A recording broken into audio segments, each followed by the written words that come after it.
Hello everyone. So this is the third video lecture on the topic real analysis under IIT JAM MS lecture series. तो इस वाले video में हम cover करेंगे series वाला part. इससे पीछे वाले दो वीडियो जो हमने सीक्वेंस के बारे में पढ़ा था कि सीक्वेंस कैसे कैसे हम उनकी कन्वर्जेंस चेक करते हैं। अब इसमें हम सीरीज के बारे में पढ़ते हैं। तो स्टार्ट करते हैं। तो अपने पास आता है कि सीरीज को कोई भी बोले कि सीरीज क्या होता है, तो सीरीज का बेसिक सा मीनिंग होता है कि it is the summation of some terms. Okay, अब जो ये टर्म्स है कोई पैटर्न फॉलो कर भी सकती है, नहीं भी। जैसे मैंने नीचे एग्जांपल लिखा है 1 + 2 + 5 + 9 + 17 + 21। Basically this is the summation of some terms. Okay, अभी कुछ मेरे पास नंबर्स थे 1 2 5 एंड सो ऑन, इनको मैंने समेशन किया है, तो ये बेसिकली एक सीरीज होगी। तो सीरीज का बेसिक मीनिंग हो गया it is the summation of some terms. Okay, अब अपने पास जो है कि सीरीज में जो सिलेबस है उसमें है कि सीरीज ऑफ रियल नंबर, उनकी कन्वर्जन चेक करनी है। तो अपने वाले में हमेशा कोई पैटर्न फॉलो करेगी। अब किस फॉर्म में वो हम आगे आगे पढ़ते जाते हैं। तो अब देखो सीरीज दो टाइप में हो सकती है।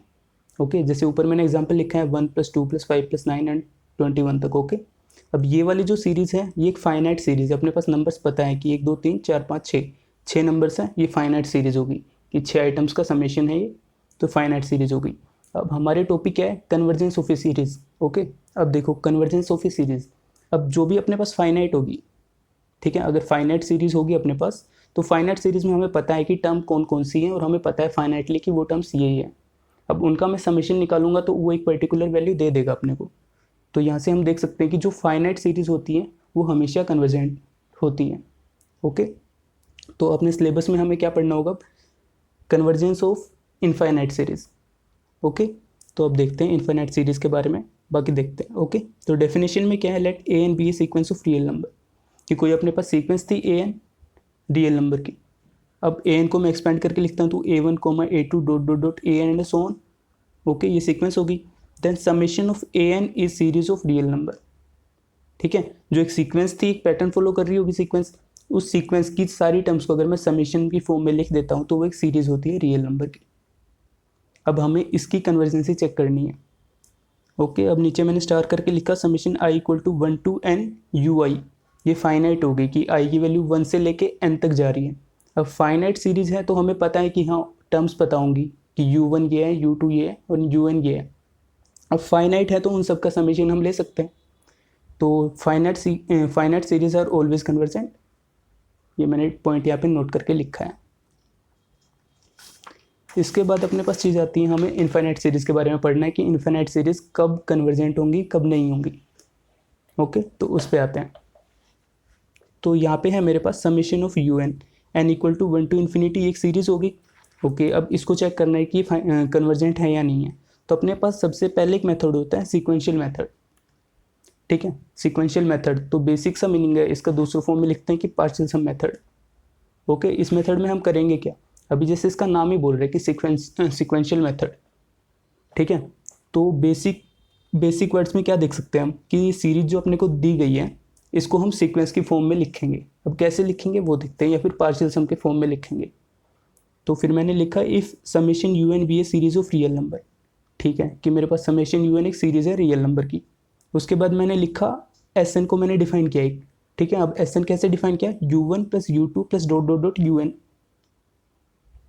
ठीक है, सीरीज में क्या था समेशन यू एन, वहाँ पे जो n था 1 से लेके इन्फिनिटी तक जाएगा।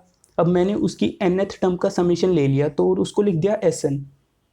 ठीक है, तो बेसिक पार्शियल सम हो गया ये कि पूरी समेशन तो सीरीज बना रही थी, अब मैंने उसको पर्टिकुलर कर दिया कि हाँ पार्शियल सम nth टर्म तक का। ओके, और फिर मैंने जो एस एन था इसको एक सीक्वेंस फॉर्म में लिख दिया कि it is the sequence of partial sum of series. Okay, उस सीरीज के पार्शियल सम्स की सीक्वेंस बन जाएगी। तो एस एन को हम जब एक्सपेंड करेंगे तो क्या लिखेंगे, S1, S2 dot dot dot S N and so on. अब S1 क्या होगा, अब S1 का मतलब फर्स्ट टर्म तक का समेशन, तो that one is equal to U1।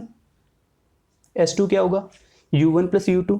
S3 क्या होगा, U1 + U2 + U3 and so on. ठीक है, तो बेसिक सी अपने पास जो सीरीज गिवन थी उससे हमें पार्शियल सम मेथड से सीक्वेंस बना लिए हैं उसके, वो सीक्वेंस को हमने डिनोट किया एस एन से।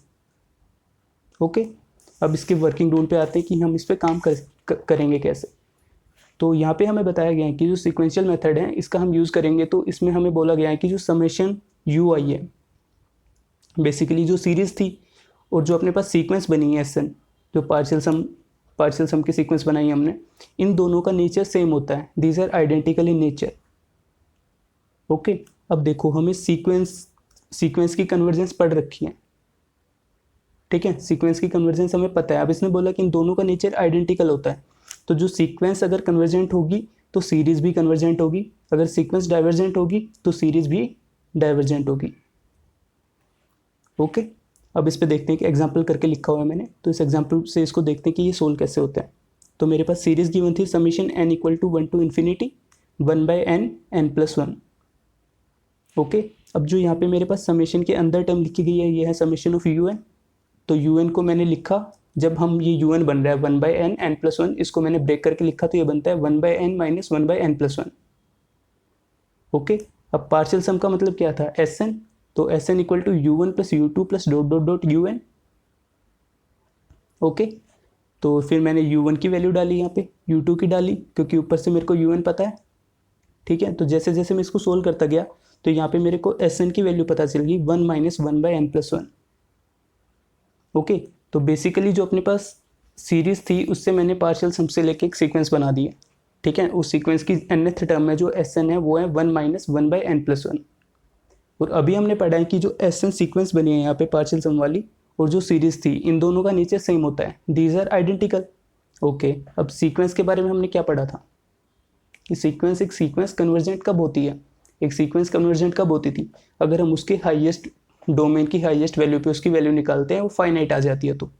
तो limit n tending to infinity of Sn, तो जैसे मैं n टेंडिंग टू इन्फिनिटी इसमें पुट करता हूँ तो 1 minus 1/∞+1 that equal to 1। Okay, तो जो ये सीक्वेंस बनी है Sn ये कन्वर्जेंट है, और हमने अभी पढ़ा है कि इन दोनों का नेचर आइडेंटिकल होगा, तो अगर सीक्वेंस मेरे पास कन्वर्जेंट है तो सीरीज भी कन्वर्जेंट होगी। ओके, तो ये था यहाँ पे कि सीक्वेंशियल मेथड का हम यूज़ कैसे करते हैं, पार्शियल सम्स का मेथड का यूज़ कैसे करते हैं।